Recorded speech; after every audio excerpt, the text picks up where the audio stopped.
Anji, beta, am I clearly audible and visible? Shall we start?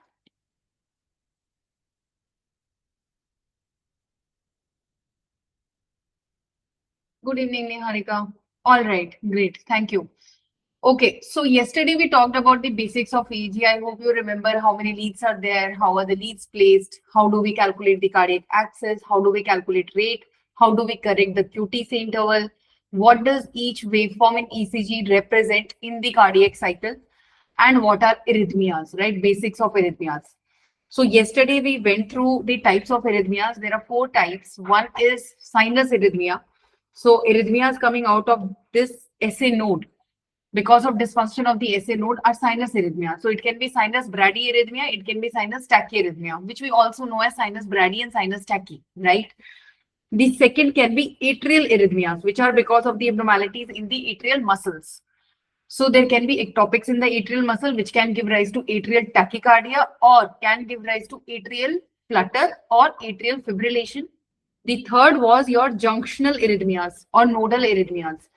They can be of two types: tachyarrhythmias when there is an aberrant pathway, which can be extranodal like in WPW syndrome, or intranodal like in LGL syndrome, Levine syndrome.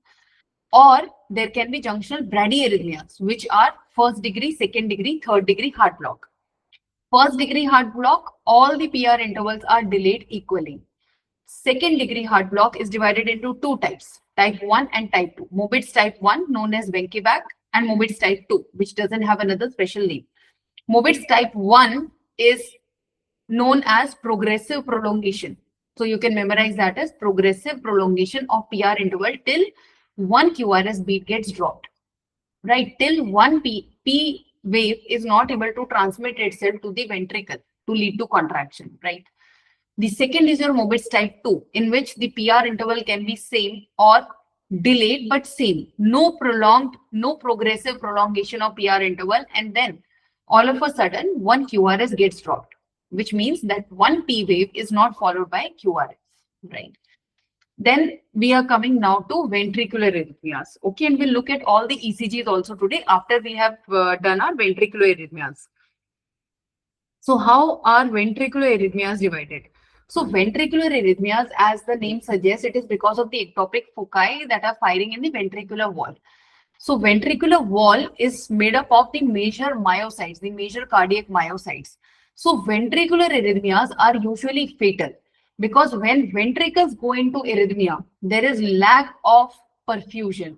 There is decreased cardiac output, direct effect on cardiac output and blood pressure, which can prove to be fatal to the patient.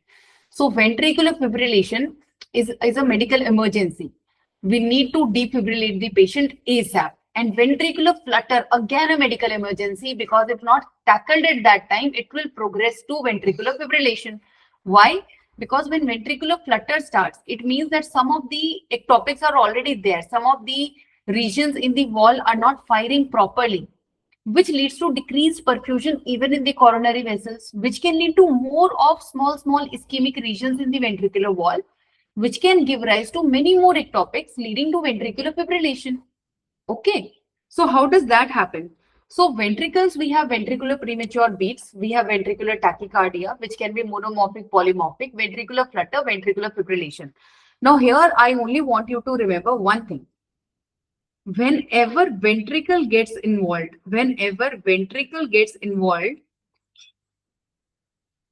which waveform gets involved first or most? The QRS. Because which waveform is giving you an idea about ventricular depolarization? That is your QRS. So whenever ventricles are not firing properly, QRS goes haywire. So whenever there is broad QRS, you must think of ventricular arrhythmias. You must think of ventricular arrhythmias. And if there is tachy with narrow QRS, you need to think of supraventricular. What is supraventricular? Anything above bundle of hairs is supraventricular. So nodal as sinus arrhythmias, atrial arrhythmias, nodal arrhythmias, or junctional arrhythmias are all supraventricular. Ventricular arrhythmias affect the QRS mainly, so lead to broad QRS or abnormal QRS, abnormal morphology of the QRS. Okay. Now what happens is, for example, in the ventricle, there is one or two myocytes or few myocytes which are firing as ectopic. They are not firing in coordination with the other myocytes. The other muscle cells are depolarizing at the same time, but these few myocytes are not depolarizing at that particular time. So what happens is that everything is going normal. P, QRS, T, P, QRS, T, and suddenly there is a P, and then there is this kind of a wave, which is not your typical QRS. Your typical QRS is a very sharp negative Q, and then a high amplitude sharp R, and then again a sharp negative S, right, which is slightly longer than your Q. So what does this suggest? This suggests that here the ventricular muscles are not firing in coordination, but the number of muscles which are not firing in coordination are very less.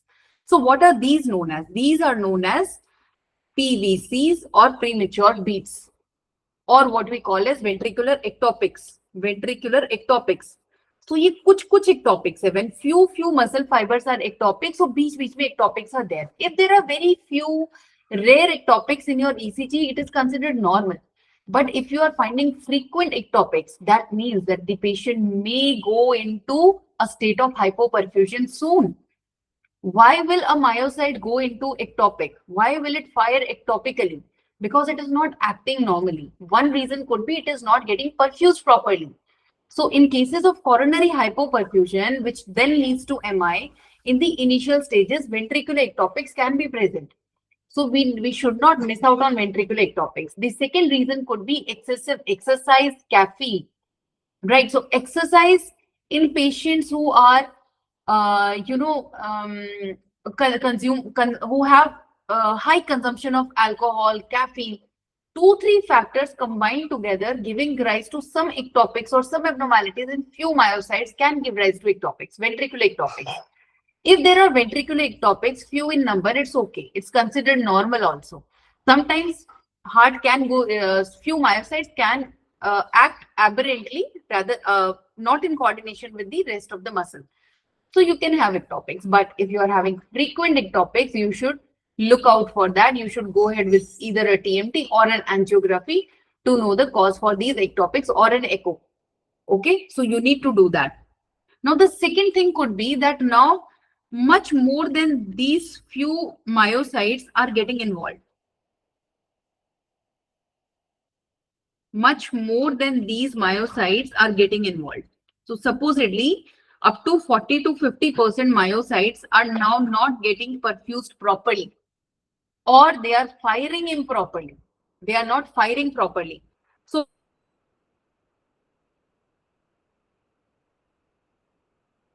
what we will not look like normal QRS. Each and every QRS, almost each and every QRS will go into flutter, or will go into broad QRS tachy, broad QRS tachy. Okay, and that is known as ventricular flutter. Now, when these ventricular flutter myocytes are not able to give rise to proper QRS, how does it convert into mechanical contribution to the body? If the electrical activity in heart is not synchronized, the mechanical activity cannot fulfill the purpose, which means the cardiac output will reduce. The ventricular muscle is not contracting properly, so cardiac output will reduce. When cardiac output reduces, apart from the rest of the body's hypoperfusion, even coronary vessels get hypoperfused. When that happens, more and more myocytes go into ischemia. Now, approximately 60, 70, 80% myocytes are ischemic or damaged, not firing in coordination. So what happens is there is no baseline. So these are Q waves, and then there is no baseline. There is an oscillating baseline like this. No baseline, but you only find QRS waves. When the ventricular myocytes are not working in coordination with each other, they are also not working in coordination with the atrial rhythm that is coming from above, the atrial discharge that is coming from above. Normally, what should happen? SA node fires, atrial muscle contracts, gives rise to the conduction to the AV node. AV node keeps the current for few seconds, sends it away to the bundle of His. Bundle of His then starts sending the current to the bundle branches, which then start depolarizing the muscles from inside to outside. Everything is in coordination. If few of the muscle fibers are here not coordinated properly or are ischemic, the current flow will get disturbed. The current flow gets irregular. So you get broad QRS because now a single depolarization amplitude is not formed. Okay, so do you get that point? Ventricular flutter can give rise to ventricular fibrillation within minutes. So if you find an ECG with tachyarrhythmia having broad QRS, it's a medical emergency, right? So you need to act on it. The MCQs around this come as you will be given an ECG of either ventricular flutter or fibrillation, usually ventricular fibrillation, and you are asked, how will you treat this patient? The answer there is emergency defibrillation, immediate defibrillation. That's your answer. Okay, now let's look at all these ECGs one by one.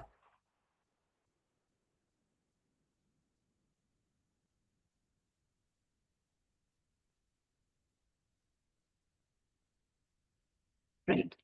I've added few ECGs in this atlas. So, and I've uploaded this in the app also right now, just before the class. So just go through these ECGs also after your class. Okay. This is your normal ECG. What do you look for in a normal ECG? Number one, look at the rate. Number two, look at the rhythm. Number three, look at the waveforms.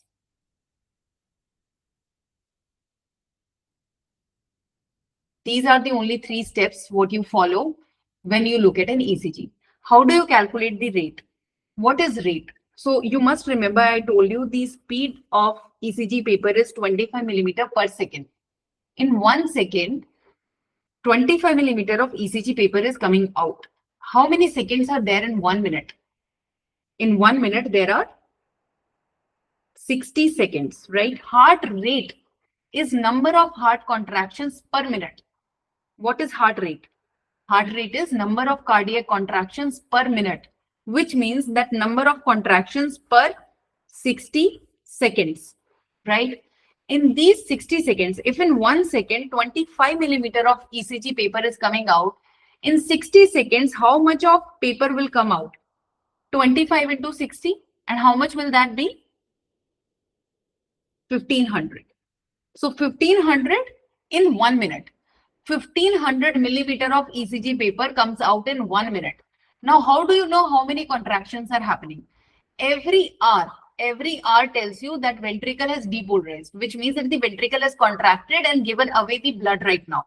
So number of RR squares or number of RR waveforms there. Okay, so number of RR interval, number of squares between the RR waveforms. And how many squares? Number of small squares. If you want to convert this into an easier one, how do you calculate it? So now you tell me how many large squares are there, or sorry, how many small squares are there in one large square? There are 5 small squares, right? So if you convert this number, if you calculate the number of large square between the RR interval, you need to divide this from 300. 1500 by 5 is 300. It comes out to be 300, right? So you can calculate heart rate either by this formula, 1500 by number of small squares between 2 RR, right? Between 2 RR, or you can calculate it by 300 by number of large squares. Number of large squares between 2 RR. Okay, for example, in this ECG, so the best lead to calculate your rate is lead 2. The best ECG, let's look at the rate here. So this is 1 R, this is another R, R and R. It is very easy to calculate the number of large squares. देखो large square अलग से दिखाई दे रहे हैं. So 1, 2, 3, and then half of this and half of this. So approximately 4. Approximately 4. So I divide 300 by 4. What do I get? 4 into 7, 28, 20, 4 into 5, 20, 75. This is normal heart rate. Heart rate of 60 to 100 is normal heart rate. This is how you calculate the heart rate. And this is the first thing you need to calculate on your ECG. Whenever you get an ECG in your paper, you first calculate the heart rate. Okay. The second thing I told you is you look at the rhythm. You look at the rhythm. Is the interval between the RR, every RR interval looking same? Is it regular? Does it look like it's regular rhythm? Yes, this looks like a regular rhythm. Third thing is we look at the waveform. So now I try to find P and QRS and I look at my P and QRS, whether every P is followed by QRS or not. So let me look at my lead 2. I have P, I have QRS. There is no elevation, depression, everything seems to be normal. P, every P is followed by QRS. So this is a completely normal ECG. But in every ECG, this is how you practice. Okay, this is how you look at an ECG. It's not like you just look at the color of the ECG paper or everything at once. Do not try to look at all the waveforms at once. Do not try to find the pathology at once in one go or at one glance. First calculate the rate, then look at the rhythm, then you look at your waveforms. Okay. So now what is sinus bradycardia? So I have arranged this number wise. जैसा हमने कल याद किया sinus, atrial, junctional, वैसे number wise मैंने इसको arrange किया. Let's look at these one by one. Sinus bradycardia, we read about this. Athletes, hypothermia, right? Hypothyroidism can lead to sinus bradycardia. So waveform, rhythm, everything is normal. It's just that the heart rate goes below 60. So can you calculate the heart rate in this ECG and tell me? Anybody? Calculate the heart rate in this ECG and tell me.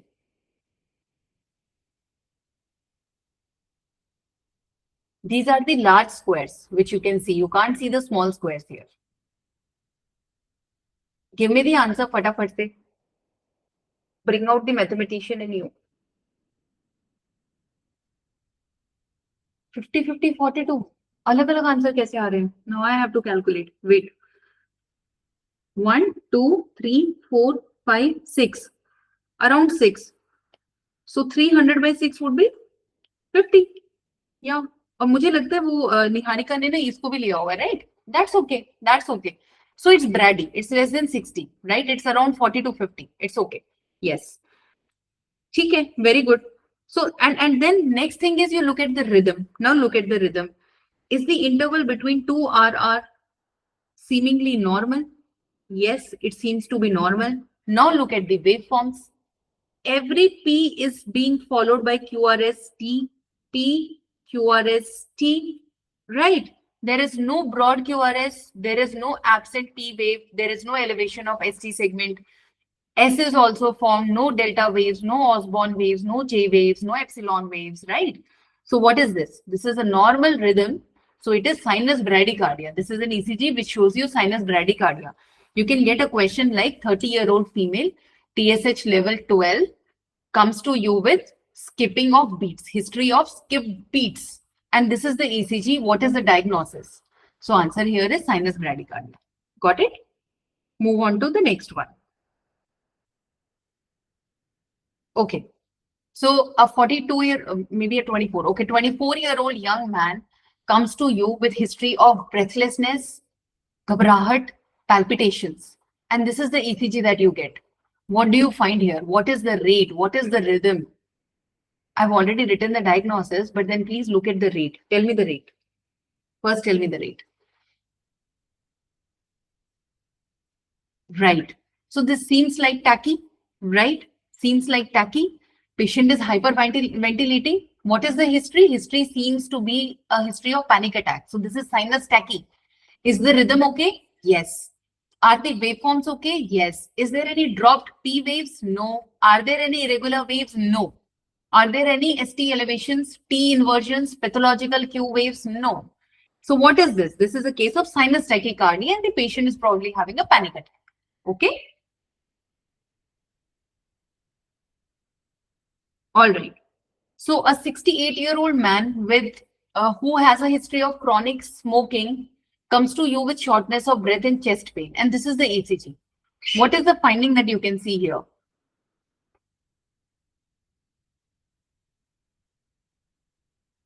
First, look at the rate. Rate seems to be okay. Then you look at the rhythm. Rhythm seems to be okay. It's a regular rhythm, right? It's a regular rhythm. Now look at your waveforms. Look at the P waves first. Do they look slightly abnormal? Right? So what is the normal amplitude of P waves? Up to 2.5 millimeter. Up to 2.5 millimeter, which means 2.5 small squares. 2.5 small squares. But here you can see it's approximately 3 squares. Here it's 3.5 squares. right? So what is this? These are tall P's, and it's in a COPD patient. So what does it tell you? A COPD patient usually has cor pulmonale, which can lead to right atrial enlargement, which can then lead to cor pulmonale. Sorry, which can then lead to P pulmonale. Okay, so this is known as P pulmonale. So this is your characteristic ECG showing P pulmonale. The ST segments seem to be okay. Next is your P mitral. So as your right atria gets enlarged, your left atria can also get enlarged in some cases like mitral stenosis. So you can get P mitral there in RHD patients. What do you find in P mitral? In P mitral, two leads are important, lead V1 and lead 2, and most commonly lead 2. So if you want to figure out P mitral, you look at lead 2. Okay. What do you find? You find bifid or a broader P wave, which is known as P mitral. Okay. And the history would go like a RHD patient or patient with history of rheumatic fever in adolescence comes to you now with this kind of a thing, an ECG. What does it indicate? It indicates P mitral. You will go ahead with an echo. The possible diagnosis could be an RHD. Okay. All right. Atrial flutter. So this was sinus. Now what is atrial flutter? Atrial muscles, right? So atrial muscles. So I told you yesterday, when the atrial muscles are not firing in coordination with each other, they are giving rise to multiple P waves, which are not normal P waves. Why? Because when all the myocytes in the atrium coordinate with each other, synchronize with each other, and lead to atrial contraction, it gives rise to one single depolarization seen as P wave. But here, because of this myocyte abnormality, ischemia, scar tissue, whatever the abnormality is there, infective etiology, or maybe post-infective myocardial issues, what happens is some of the myocytes are not working. So what does it lead to? Multiple abnormal sawtooth-like P waves.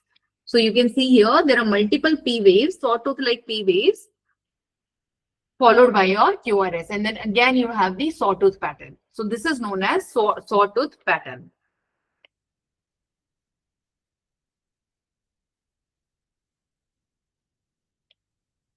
Typical sawtooth waves in atrial flutter. Yesterday you asked me what is 3:1 or 4:1 or 2:1 atrial flutter, right? I told you that when you have 2 or 3 P waves which are abnormal, and then one of those P waves gets conducted downwards into the ventricle, gives rise to QRS, that's your ratio and your atrial flutter. So for example, 3 P waves, get formed. For example, in this one, let's look at lead 2 here. If 3 P waves get formed, followed by 1 QRS, and then again there are 3 P waves, 1 QRS, then again there are 3 P waves, 1 QRS, what is this? After every 3 P waves, there is 1 P wave that gets conducted to the ventricles, gives rise to ventricular contraction, leading to a QRS formation. So this is your 3:1. Similarly, you can have 2:1 or 4:1 atrial flutter also. Okay, so you look at your P waves, how many P waves are followed by your QRS? Is it tachy or is it brady? So first look at the rate, then your rhythm, and then your waveforms, and you'll get your answer. Atrial fibrillation, very, very easy. Look at the rate, patient will seem to be in tachy. Look at the rhythm. Now you look at the rhythm here. This RR, this RNR, and then this RNR. Are they at equal distance apart from each other? No. So this is an irregular rhythm. It is very easily visible here in this lead, in the long lead 2. Okay, so we have one R here. The difference is probably of 1.5 large squares. And then between these two, there are 2 large squares. These two, there are 3 large squares. Again, 3 large squares, 3.5. Then again 1. So this is irregular heart rate or rhythm, right? Not heart rate, rhythm, right? So irregular rhythm. Now, how do you figure out or confirm whether it is atrial fibrillation or not? When there is atrial fibrillation, there is no coordination among the atrial muscles, so no P wave gets formed. Coordination नहीं है, तो atrial contraction नहीं हो रहा है. So there is no P wave. The QRS that we are getting is from the new pacemaker that gets generated in the bundle of His or from the AV node, right? Either the AV node or the bundle of His, anything below the atrial muscle can take over as a pacemaker, because the atrial muscle is not leading to any current, any single depolarization current. So what happens here is there is no P wave, no atrial contraction, no P wave. So you will not find any P waves, and you will find irregular rhythm in a case of atrial fibrillation. Then we discussed about nodal blocks. We discussed about nodal blocks, which is the block in the AV node. Right, now what happens is there are three types of blocks: first degree, second degree, third degree. First degree has two types: Mobitz type 1, also known as Wenckebach, Mobitz type 2. First degree heart block, there is only PR interval prolongation. Nodal block or heart block stands for the delay in AV node. Prolonged delay in AV node. AV node corresponds to PR interval. So increased PR interval or PR segment gives us an idea of nodal block. In first degree heart block, each PR interval gets prolonged. So this PR is prolonged, this PR is prolonged, right? See, there are approximately more than 5 small squares, right? Approximately more than 5 small squares. So it is beyond 0.20 millisecond, right? So this is prolonged PR. Every PR is prolonged, but equally prolonged. Now what happens in second degree block? There is further delay or more delay in the AV node conduction, which leads to progressive prolongation. Please remember these two words. Mobitz type 1 का नाम आता है तो याद रखना है progressive prolongation. Progressive prolongation. So here you can see, look at the difference here, PR, then look at the difference here, then look at PR here, and then look here. After P wave, there is no QRS. The QRS gets dropped. So there is progressive prolongation of PR interval until a QRS beat gets dropped. Until there is a time where the delay is so much, the PR interval is increased by so much that now the atrial rhythm that is coming, or the current that is coming down through the AV node, doesn't excite the ventricular muscle. Okay, so there is no QRS. So वो वहीं की वहीं block हो गया. So this is second degree block, Mobitz type 1. What is second degree block, Mobitz type 2? Here, the PR interval remains same. So it can be normal or it can be prolonged, but it is equal in all the waveforms until there is one P wave which is not followed by a QRS. This is your Mobitz type 2. So progressive prolongation is something specific for Wenckebach. Okay, in Mobitz type 2, QRS gets dropped. So first degree heart block, every P wave gets followed by a QRS wave, but all the PR intervals are prolonged. If you find that P waves are not followed by QRS, you think of second degree heart block. Then you look at the PR intervals. If there is progressive prolongation, it is Mobitz type 1. If there is no progressive prolongation, it is Mobitz type 2. What happens in third degree heart block? There is further delay in AV node. Now what happens is that the atria is contracting at its own pace. The ventricle is contracting at its own pace. Because the AV node in the middle is not able to conduct this current to here. Right. So what happens is that whatever current SA node gives leads to contraction of this atria, which gives rise to P wave. And then there are new pacemakers generated here, which give rise to current to contract the ventricle, which give rise to QRS. But there is no coordination in between the P and the QRS. So you get in ECG something like this. There is a P wave here, then there is a QRS here, then there is a P wave here, then again there is a P wave, then there is a QRS, T, and then it is merged with a P, then again P and QRS. So there is no coordination between P and QRS. Okay, and there is Brady. There is Brady. Heart blocks usually present with Brady, which means the heart rate will be less than 60, or it will be on a lower side. Right, so if there is a patient who is having Brady on the ECG, you think of heart blocks. If every P is followed by QRS, but PR interval is same, it is first degree heart block. If there is dropped QRS beat at some point, but there is progressive prolongation of PR interval, it is Mobitz type 1. If the beat gets dropped, but PR intervals are equal in all the waveforms, it is Mobitz type 2. If there is no coordination between P and QRS, it is type 3 heart block, third degree heart block, where you need to put the patient on either a temporary pacemaker or a permanent pacemaker. right? So let's look at these ECGs also. Okay. So here you can see, first of all, what did I tell you? You calculate the rate. Looking at the ECG, I know that this ECG is in Brady. This ECG is showing Brady. It's slower than usual, right? Now I look at my rhythm. So rhythm seems to be normal. Every hour or the distance between 2 hours seems to be normal, same. So rhythm is okay. Third is my waveforms. Now I look at my P waves. When I look at my P waves, I find that the PR interval seems to be prolonged. Okay, the PR interval again seems to be prolonged, but every P gets followed by QRS. Every P gets followed by QRS. So once I know that this ECG is showing Brady, and the second thing I know that the PR interval is prolonged, I think of heart block. अब मुझे इतना तो पता चल गया कि इसमें तो heart block है. Now I need to figure out which one, first degree, second degree, third degree.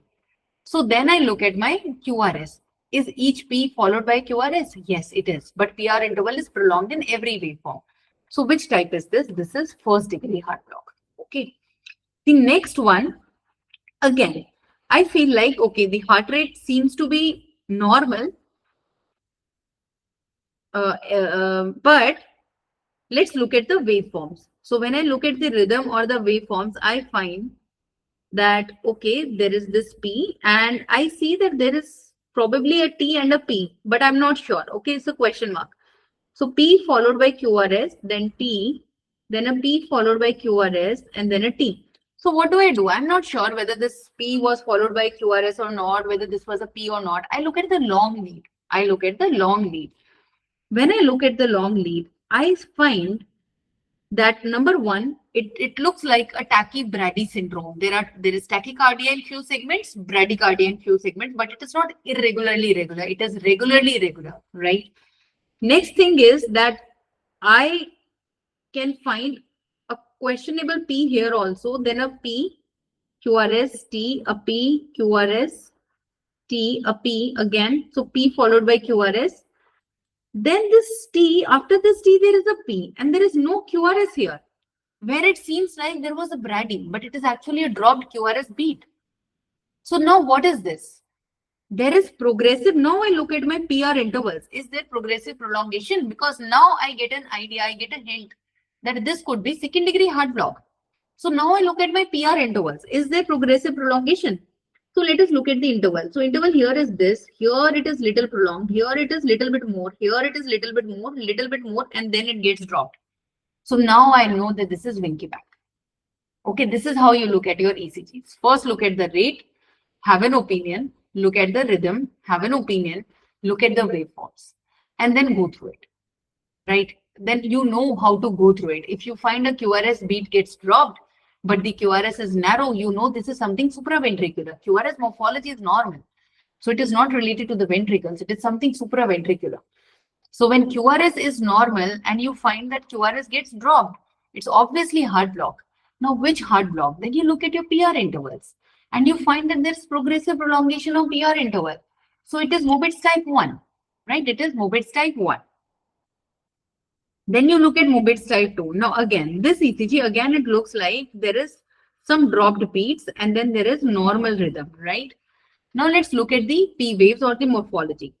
So here we have a P, a QRS, T, a P, no QRS. So again, a QRS gets dropped, then a P, this one, then a P, then, okay, P followed by QRS, T, then a P, then again, no QRS.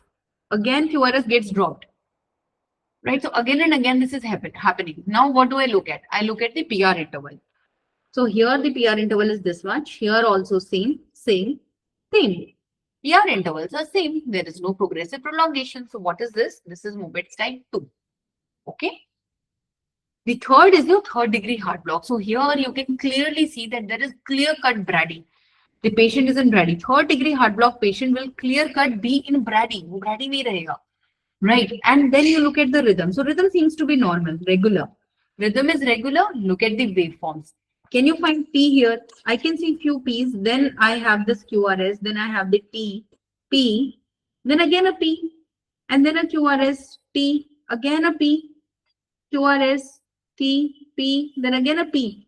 So can you see P, Q, P, P, P, Q, Q, P, P. Can you see there is no coordination between P and Q here? There is no coordination between P and Q waves. So what is this? A patient with bradyarrhythmia having regular rhythm but bradycardia with no coordination between P and Q waveforms. What is this? This is third degree heart block. Okay, this is third degree block. Then we talked about nodal tachyarrhythmias. Okay, so what are nodal tachyarrhythmias? We talked about two, intranodal, extranodal. Extranodal, Wolff-Parkinson-White syndrome, which is because of presence of an aberrant pathway, which is known as bundle of Kent. This aberrant pathway is apparently faster than our AV node. Okay, AV node is slow, inherently slow. Bundle of Kent or aberrant pathways are faster, leading to tachyarrhythmias because that fast current keeps on re-entering the circuit and throwing away depolarization potential to the ventricle. Whatever rate you get is because of the ventricular depolarization. तो ventricle जितनी बार contract करेगा आपको एक R यहाँ पे मिल जाएगा. So heart rate depends on your ventricular contraction, ventricular depolarization. Now in nodal tachyarrhythmias, for example in WPW syndrome, हमने कल भी पढ़ा था. What do we have? What do we get? We get a delta wave. Why? Why do we get a delta wave?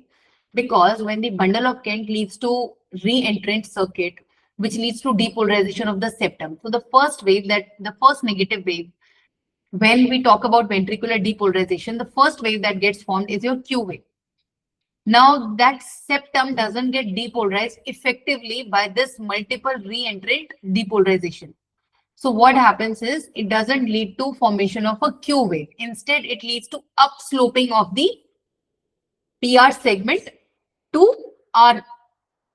Upsloping of the PR segment to the R waveform. Okay, I'll show you here. For example, this is your P, and now you can't find any Q, but there is an upsloping. So what is this? This is your delta wave. This is your delta wave. Second thing, what happens is because now AV node is not conducting, but the bundle of Kent is conducting, which is faster than the AV node. What happens to the PR interval? PR interval becomes shorter. So there is short PR interval. There is short PR interval, shorter than 0.12 millisecond, which is shorter than 3 small squares. And here you can see hardly 1 or 1.5 small squares are involved in this PR. Okay, hardly 1 or 1.5. Right.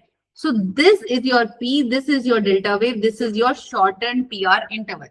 What is this? This is Wolff-Parkinson syndrome. Okay, and because of this upsloping of the Q, the QRS seems to be broad at first glance, but actually the number, if you calculate the number of squares, the QRS is okay.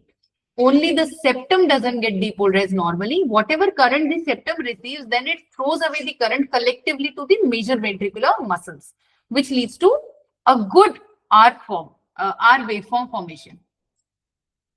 Okay. The next thing is your AIVR, which is your accelerated idioventricular rhythm. Accelerated idioventricular rhythm. Accelerated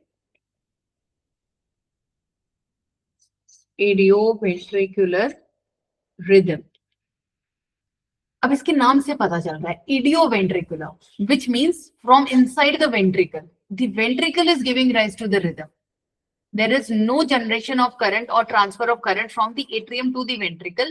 The ventricle in itself is creating the current. Okay, and when that gets accelerated, it looks something like this. And when does this happen?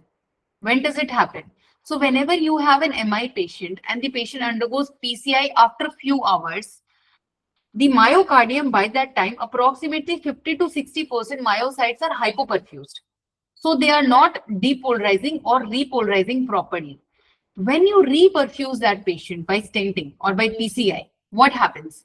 Those myocytes which are actually friable, damaged or half damaged cells or into the process of necrosis and apoptosis are now getting reperfused or blood supply. So what happens is that they start firing abnormally. they do not respond to the current that the atria is giving to them, but they start firing on their own.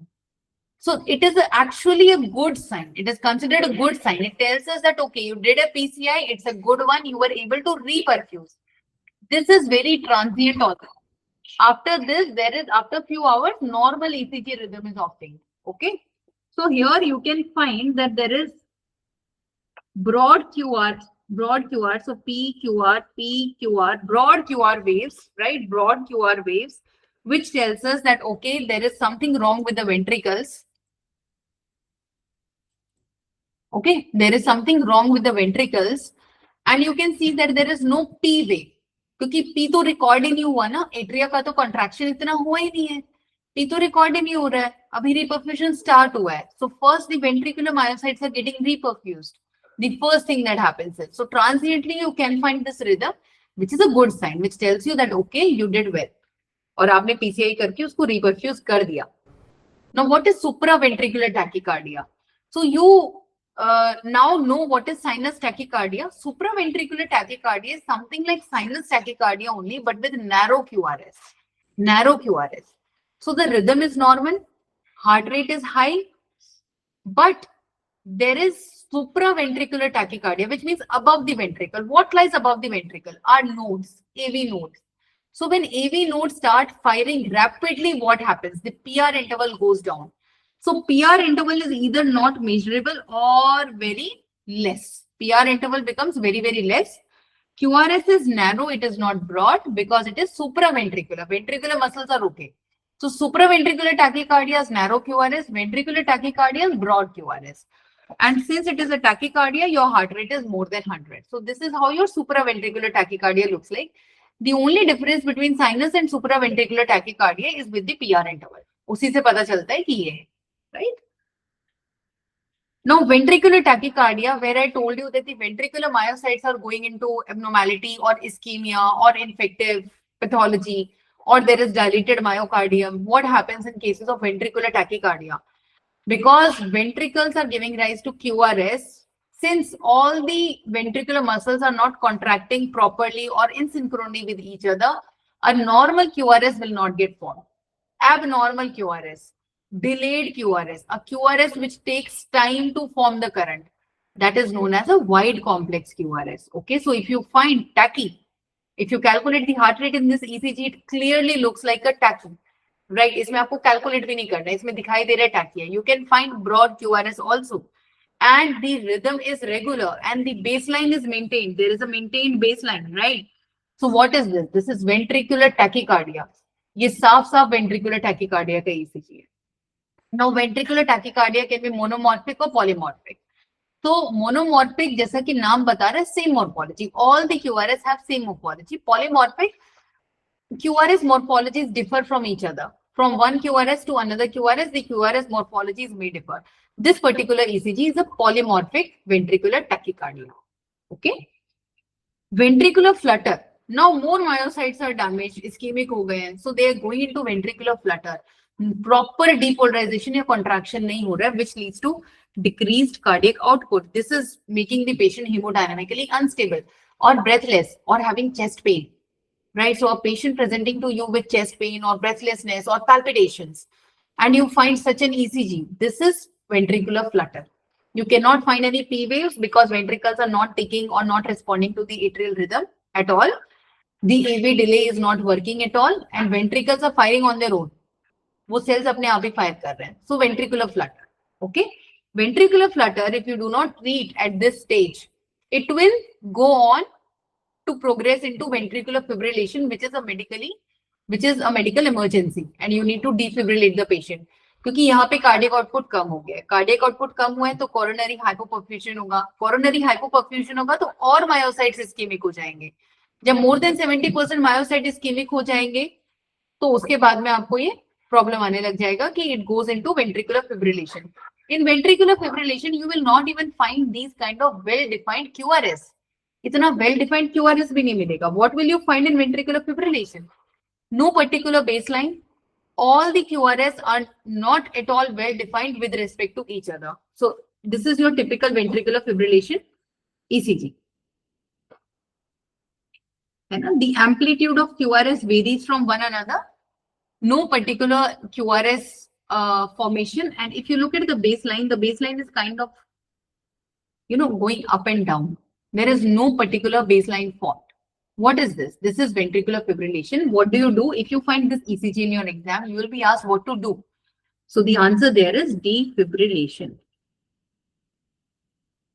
Defibrillation. Hanji Niharika. No, Niharika, this is polymorphic VT. इसमें most of the QRS are kind of same only. But अगर आप इसमें देखो, अच्छा हाँ, right. This is a monomorphic VT only. You look at the long lead. This is monomorphic VT. Yes, you are right. This is monomorphic VT. You look at the long lead. अगर long lead में आपको बीच में कुछ भी abnormal QRS मिलते हैं या another morphology of QRS मिलता है, then that will be polymorphic. This is, you are completely right. This is monomorphic, right? I did not look at the long lead. Yes, monomorphic VT. Okay, so you always look at the long lead. Good one. Then there is something known as ARVD. Can anybody tell me the full form of ARVD? Anybody? The full form of ARVD.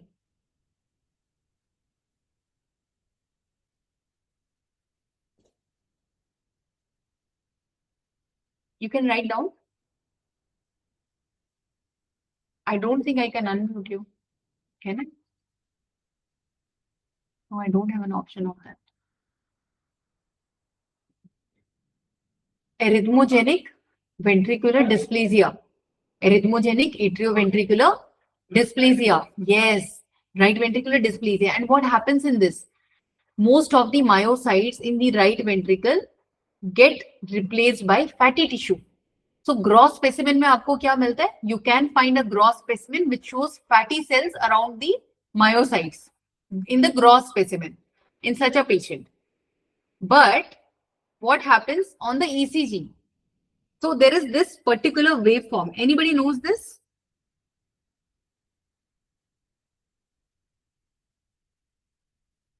The normal right ventricular myocytes are converted into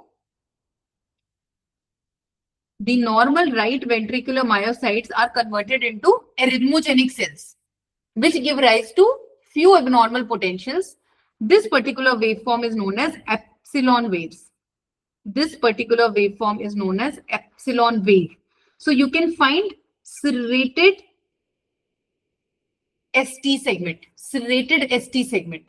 right? You can find serrated ST segment. The serrated ST segment is what is known as epsilon waves. And this is one of the important ECGs that you get asked in your exam, specifically for your INICT. Okay. So remember ARVD, fat around the myocytes, or the myocytes get converted into arrhythmogenic fat-filled cells, which give rise to epsilon waves. That's all. Okay. Now we all know about digitalis, digoxin. Digoxin effect and digoxin toxicity are different on ECG. Digoxin effect is when we give digoxin as a therapeutic agent, as an antiarrhythmic medication to patients of atrial fibrillation or even atrial flutter. What do we expect on ECG? So there are certain changes on ECG that tell us that, okay, this digoxin is having an effect on the body. So that those changes are known as digoxin effect. What is digoxin toxicity? Digoxin toxicity is presence of proper arrhythmias on the ECG. Most commonly junctional arrhythmias. Digoxin affects your AV node the most. AV node is the first part in the heart that gets affected the most.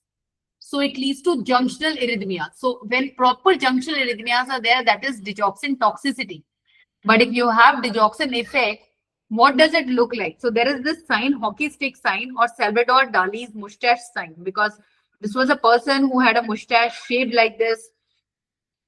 And then your QRS and ST has this down sloping of the waveform, which looks like either a hockey stick or this person's mustache.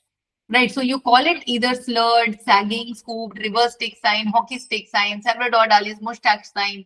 I have included all of these names here so that you know. Okay, so sometimes in NEET PG, these kind of questions are also asked. So you should know about this. Now, one thing you should know here is that digoxin effect leads to ST depression, down sloping of the ST waves, the Salvador Dali sign. flattened, inverted or biphasic T waves, and shortened QT interval. Okay. So ST depression, shortened QT interval, flattened T. ये तीनों चीजों को याद रखना है for digitalis effect. ST depression, shortened QT and flattened T. Okay. ST depression, shortened QT and flat T. इन तीनों को हम याद रखेंगे. Now, this is a young patient who comes to you with acute onset chest pain. Acute onset chest pain. Now, if on examination you can find a pericardial rub, it will make your life easy. But in case of an emergency, you usually do not find a rub. है ना? तो आपको पता ही नहीं चलता. You are not able to examine, and you get an ECG like this. So, what do you find in this ECG? At first glance, we feel like that there is ST elevation. Right, so we may feel like that this is a patient of MI, but in MI there is very selective wall involvement, right? MI में क्यों होगा? Some of the coronary vessels will get blocked. Not the whole myocardium is not going to get blocked at once, right? So if anterior wall goes into ischemia, few leads will get ST elevation. The opposite leads will get ST depression. Similarly, if there is inferior wall, few other leads will get ST elevation. So there's selective leads which show ST elevation, but here in a patient of pericarditis, you have diffuse ST elevation in all the leads.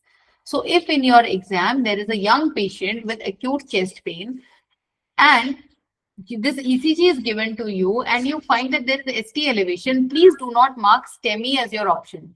Look at the leads, which all leads are showing this ST elevation.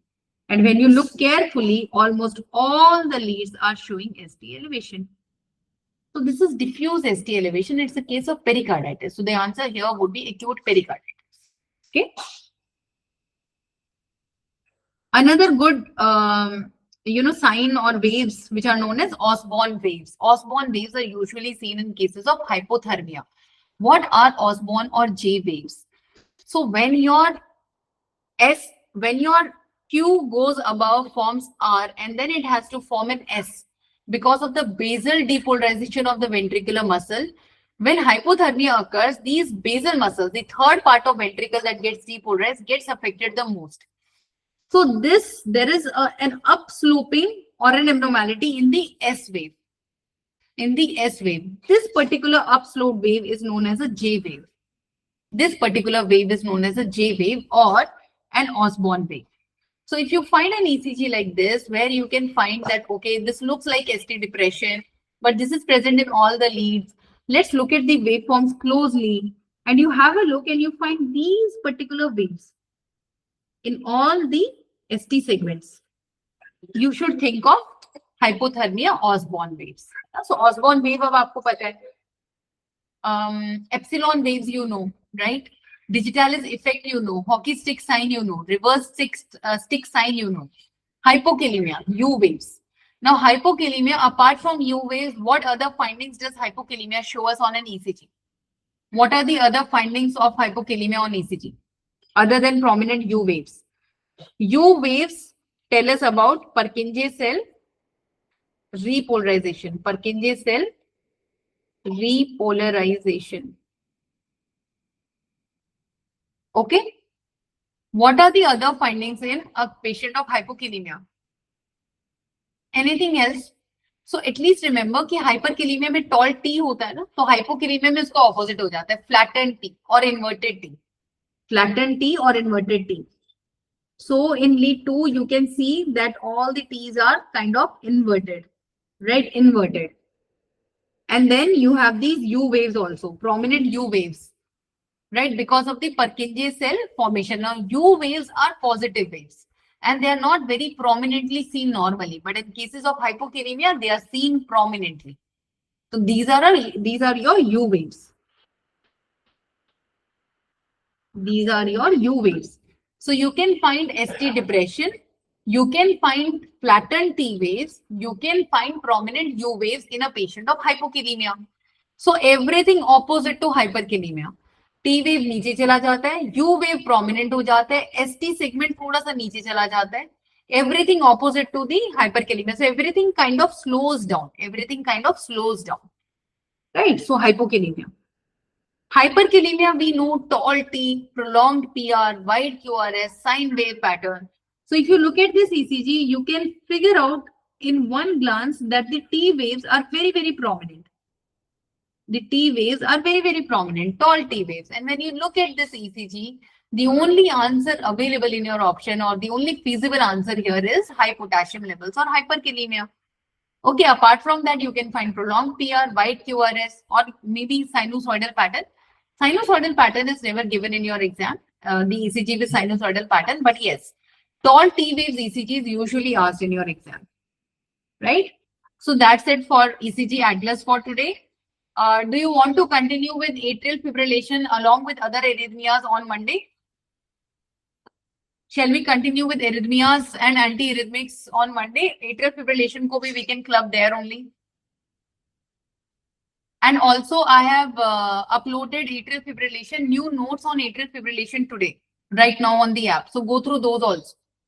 Okay, वो मैंने अभी upload किया था तो उसको भी एक बार देख लेना. Go through these ECGs, these also have been uploaded. इनको भी एक बार देख लो. If there are any doubts or if there are any ECGs in your books that you want me to discuss, please send over. You have my number. And we start with arrhythmias, antiarrhythmics, atrial fibrillation on Monday. Okay, so ये 2 दिन I have taken it very, very slow so that you are able to understand your ECG basics, how to figure out an ECG. I hope these classes were helpful. I don't want you to get any of your ECG question wrong, right? Because these are good high pointer questions. 80% people get it right, any ECG question. So you can't get it wrong. Okay, so practice your ECGs today, tonight. Let me know if there are any doubts. From Monday, we start with arrhythmias. MCQs on ECG. Yes, I can send MCQs on ECG. Right, I can. I will send some MCQs on ECG. So I'll send you some ECGs with case scenarios and you can give me the answers. Right, let's do that. I can definitely do that. Why not? Okay. All right, guys. तो अपना ये जो app में new डाला है इसको भी कर लेना and I'll see you on Monday then. Okay? कुछ समझ में तो आया ना तुम लोगों को? There was so much to, there is so much to understand in ECG. It's not like you can rectify all the ECGs. थोड़ा तो idea होना चाहिए कि from where the current is flowing, how is repolarization happening, depolarization कहाँ पे हो रहा है, inside out हो रहा है, outside in हो रहा है, थोड़ा idea होना चाहिए basics का, right? चलो ठीक है, okay. I'll see you on Monday then, and I'll send you the MCQs on ECG tomorrow. Okay? Bye bye. Good night. Study well.